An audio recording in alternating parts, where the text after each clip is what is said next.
Sam, thank you for joining us. Can we start with talking about the benefits of adopting a systems approach to evaluations in your work?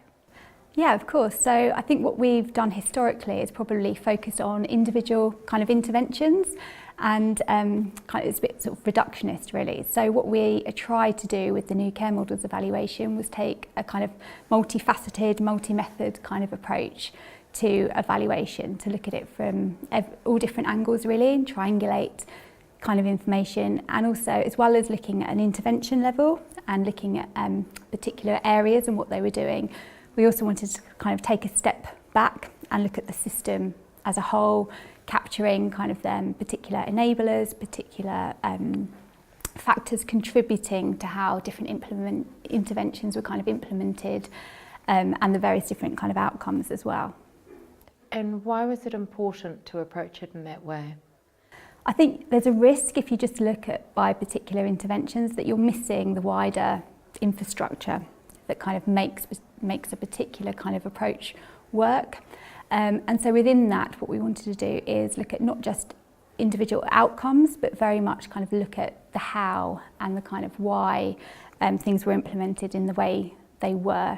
And obviously there's problems with just looking at individual kind of interventions. So by taking a rounded approach, I suppose, gives us more confidence in what the evidence is saying.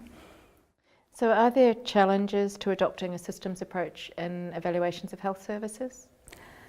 I think there's probably lots of challenges. I think probably a first one is getting kind of buy-in from policy customers, so people commissioning evaluations. It's not the approach that's traditionally taken, so it's very difficult to kind of get that buy-in, and takes a lot of, I think, a lot of work needs to be done to kind of support policymakers and to think in that particular way, which is different to what we've done kind of traditionally. I think there's also the kind of skill set within evaluators in the field. So a particular challenge for us was we needed to evaluate across a national picture. And whilst we may have some kind of experts in this particular approach, they may not be able to kind of provide the national coverage. So I think there's probably a challenge and a need really to invest in kind of the capability of evaluators to be able to kind of do this sort of evaluation, and also having the resources to be able to take this approach. It's not necessarily a cheap option, and as well to kind of have the methods and to be able to use to apply those particular techniques to be able to take this approach. And are there any lessons that you've learned from approaches in evaluation of health services that could perhaps be adopted elsewhere?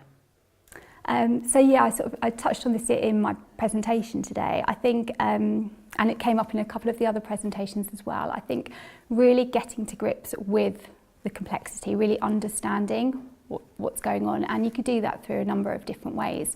So we used logic models to really understand the kind of complexity of the system and the different interactions with things. There are limitations with using logic models, so you could adapt kind of different approaches which maybe take into account more sort of the feedback loops. But I think definitely before you set out to try and evaluate anything like this, really understanding the complexity is kind of crucial. I think also another kind of learning point is around developing a framework for bringing together all of the evidence. So often with complexity, it's very difficult, and we don't know how to kind of bring together all the learning. So I think if you can invest some time in doing, setting aside a kind of framework, I think that's incredibly helpful, and also testing it out and sounding it out with kind of other colleagues has been really useful. I think probably the other thing that springs to mind is about really investing in time to develop good counterfactuals for looking at kind of impact or assessing kind of impacts.